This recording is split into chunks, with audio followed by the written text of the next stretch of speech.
I've been doing these one-shots for years, and it's taken me this long to get to Thomas Kidd's The Spanish Tragedy, and that's a disgrace because it is such an important play. Huge hit at the time, huge, but also just incredibly influential. It was a revenge tragedy when the principles of that genre were still being thrashed out, and I'm convinced that you're going to be able to tell as I go, you're going to that we wouldn't have Hamlet without Spanish tragedy.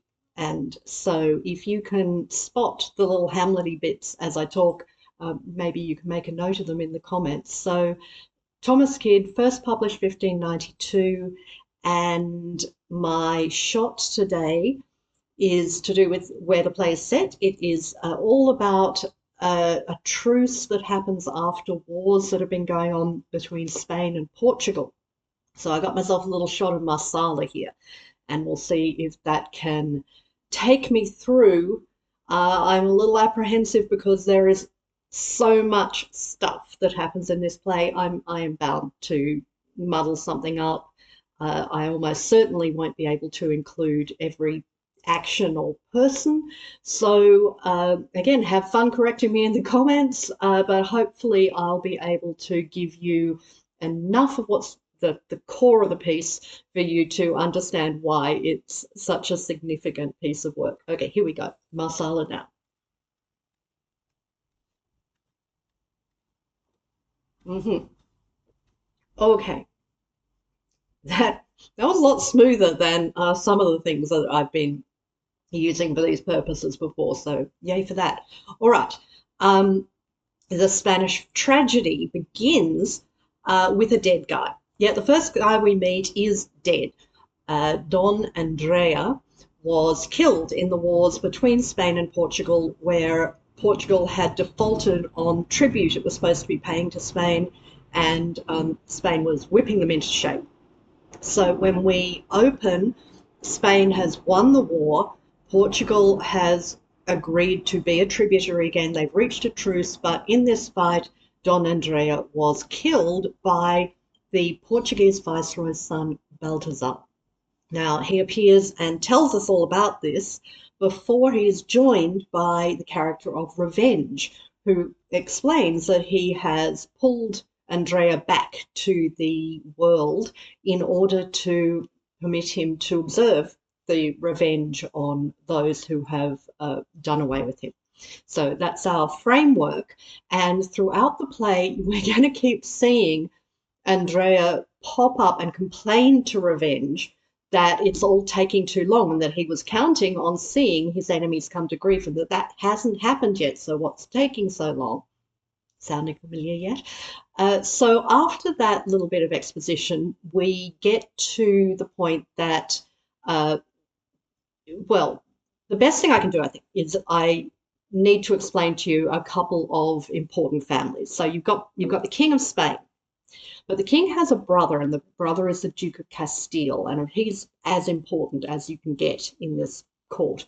Uh, Now, that brother, the Duke, has two children, a son and a daughter. The son is called Lorenzo.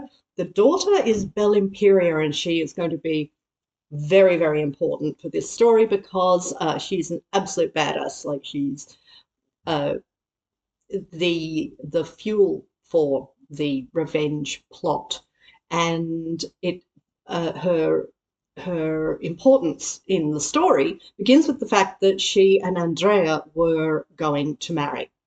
Never did get to that point, but he was her lover and he is killed. So she's already pretty upset when the play starts. Now, the other people that you have to know are the subtitle of the play. The other title it goes by is Hieronymo is Mad Again. So again, might sound something a little familiar there. Hieronymo is the Marshal of Spain, so he's the leader of the Spanish armies. So not as high up the nobility ranks as the Duke of Castile, but pretty important and certainly instrumental to winning this war. Now, Hieronymo has a son called Horatio. Now, unlike many revenge tragedies, in this play, the the revenge that's being enacted is not actually on behalf of Andrea, it's on behalf of Horatio, who is still alive at the beginning of the play. Most often in revenge tragedies, the person being avenged is already dead. So sorry about the spoiler there, but Horatio is going to die really soon. So Balthazar is the son of the Portuguese viceroy, and he has been captured by Lorenzo, remember the Duke's son, and Horatio, the Marshal's son. And there's some dispute over who should get the credit for having captured him. The king sort of divides the glory equally between them, but he sends Balthazar off to live with Lorenzo and the Duke of Castile's family as being most appropriate to his station. So Balthazar he's going to stay in Spain and in a way be a kind of hostage, or at least like a guarantee that Portugal will continue to comply with the treaty. But it's very courteous and it's very comfortable, and he's being treated as a royal guest, and it's not a problem for him. It's especially not a problem for Balthazar because he has fallen in love with Bellimperia. Now, naturally, she is disinclined to look with favour upon the suit of the man who killed her boyfriend. But more of that anon. The person she was inclined to look with favour on is actually Horatio, because Horatio was a dear friend of Andrea's and fought with him, fought alongside him, and so that bond makes her feel love towards Horatio. Now, Balthazar and Bellimperia's brother Lorenzo are starting to get really chummy. They're like best buds now. And Lorenzo wants Balthazar to win Bellimperia and marry her. So in order to facilitate this, what are you going to do? Obviously, they murder Horatio. That's how these things work, isn't it? And the setting is, I'm going to mention the setting because it's really symbolic, and it's almost like a character. It plays many roles in this play. So what happens is we have Bellimperia and Horatio meet under the arbor, and so an arbor is so imagine a canopy of vines and flowers. So it's a garden meeting, it's a nighttime tryst. They meet, they have this rather beautiful little love scene where they eventually commit to each other.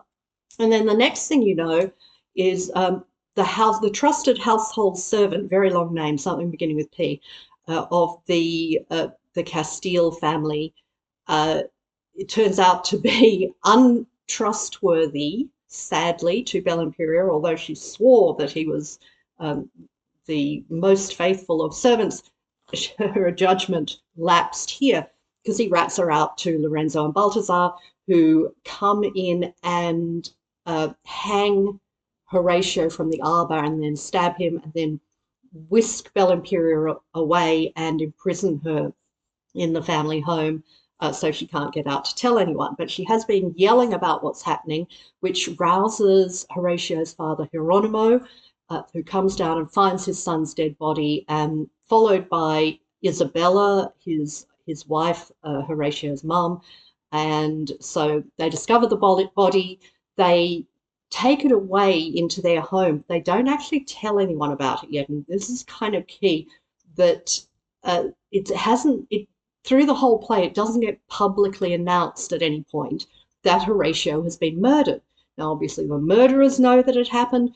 Bellimperia knows that it's happened, but no one's listening to her. She's only a girl.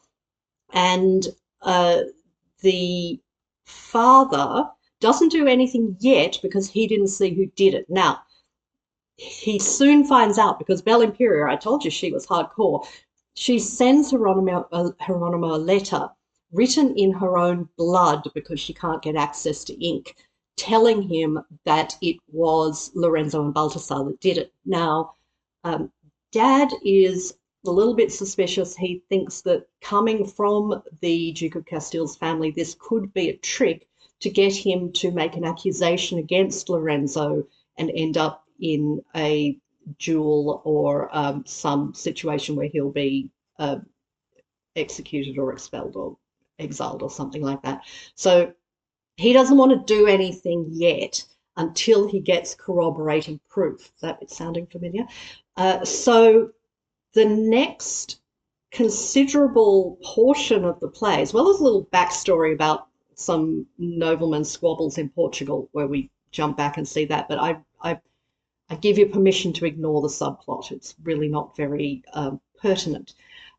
Horatio goes in and out of potentially real, potentially feigned madness, mostly involving him trying to be heard by the king, or then at least be heard by the Duke of Castile, and being rejected, and then finding other people who have similar suits. So really, in a way, the play is, uh, as much as it's about revenge, it's about what it's like to be a supplicant for justice. There's a lot of that, a lot of people trying to be heard by those in power when they've been wronged.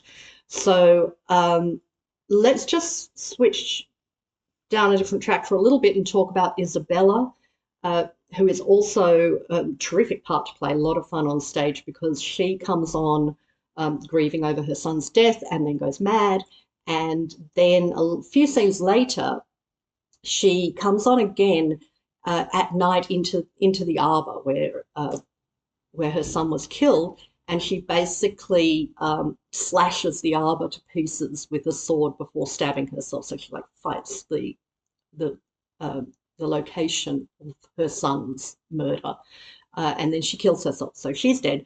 I didn't mention that before that, another person who dies. We're already piling up the bodies, you see. Another person who dies is the treacherous servant, because Lorenzo gets twitchy that the servant knows about this, and he more or less sets the servant up to, he gives him an order to go and kill Balthazar's servant, which he does, but he gets caught and does and expects a pardon from his boss who gave him the order. The pardon doesn't come, and so he gets hanged to the arbor as well. You see, I told you the arbor would keep coming up. And so at this point, we've had Horatio die, we've had Balthazar's servant die, we've had uh, Lorenzo's and Bellimperia's servant die, we've had Horatio's mum die, uh, and we've had a situation where Bellimperia has been cut off from being able to tell her father what's going on, and her brother tells her that this is because her father, he's protecting her because her father is still angry with her for having secretly made a romance with John Andrea, who the rest of us have forgotten about by now. Um,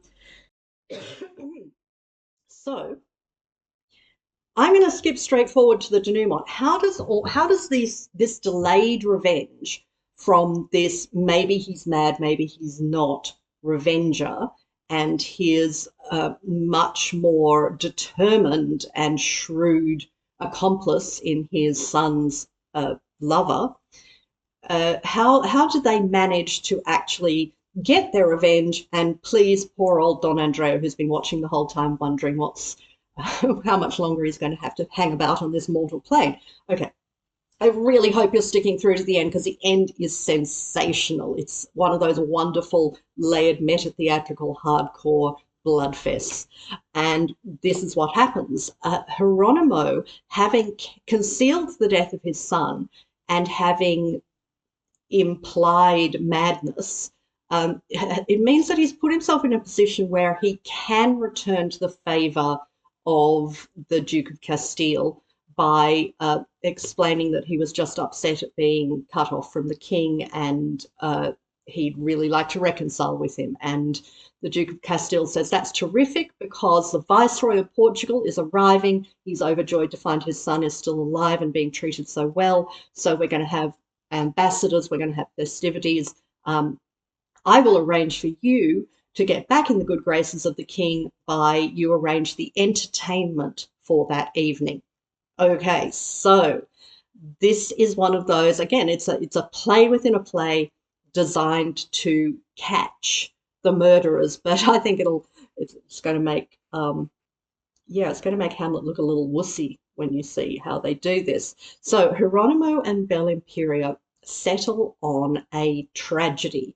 Now, Balthazar says, hey, wouldn't a comedy be more suitable for the occasion? And they're like, oh, no, no, no. Tragedy is much classier. We definitely want to make it a tragedy. So Hieronymo hands out these scripts and assigns parts.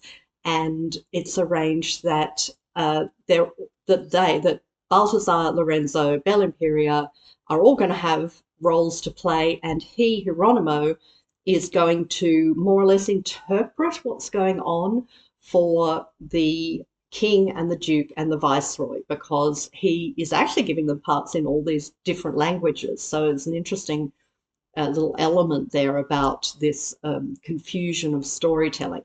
So we are finally at the point where this play is going to take place. It's going to, and the story basically goes that, well, like something you may have heard of elsewhere, the story being told mimics what actually happened in that a one man, was meant to be King Solomon, wants to marry.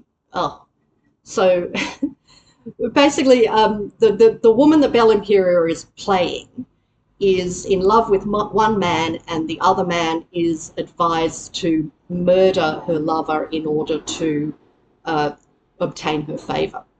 So, in order to play this out, uh, Lorenzo is in the role he's playing is stabbed by Hieronymo. And then Balthazar steps in to say, oh, this was done in order for you to love me.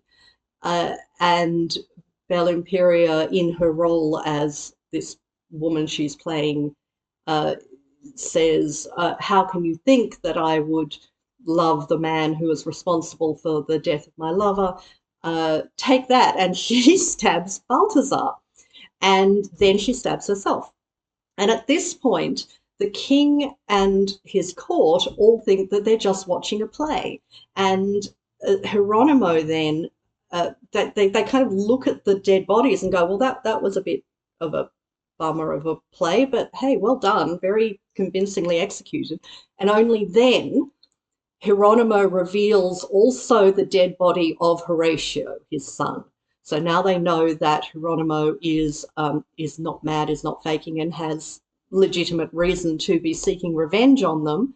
And then Hieronymo tries to hang himself, but they grab him before he can do that.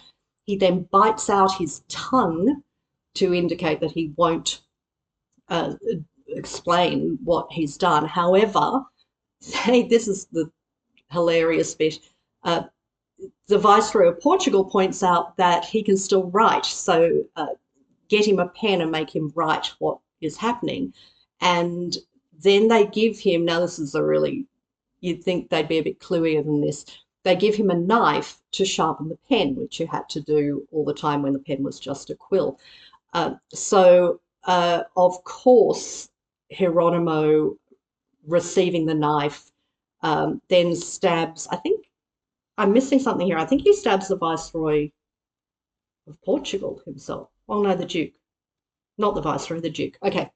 So he kills the Duke of Castile, then he kills himself, and then everyone catches up with the fact that all these deaths are real and they were in response to enact vengeance for the murder of Horatio. And so right at the end, Andrea says to Revenge, well, thank you, that actually was kind of good after all. I'm going to make sure that Hieronymo, Horatio, my dear friend, Bel Imperia, this wonderful woman who I love, will all find their ways to the good parts of the underworld where and Isabella, he mentions her too, it's really nice, she wasn't forgotten. Mothers are often forgotten. He lists them all and says that he will take charge of making sure that they are kept in the nice parts of the underworld, while the bad guys are all assigned to the parts of Tartarus where all the famous Well, he mentioned several, yeah, famous damned souls that they are going to join. And so everything works out exactly as we would hope, except that everybody's dead. And thus is the foundation of Elizabethan revenge tragedy, which went on to just be the model for so much else that came after. So some great lines, some great scenery chewing, some actual scenery chewing, because there's a bit where Geronimo like eats a piece of paper, and there's a point where it points out that the Bell Imperia's letter should be written in red ink. So it's very hardcore, lots of fun if you like the stabby, stabby blood and gore, and would have been one of the most famous plays going on at the time that Shakespeare saw early in his career, and would have been a tremendous influence on him.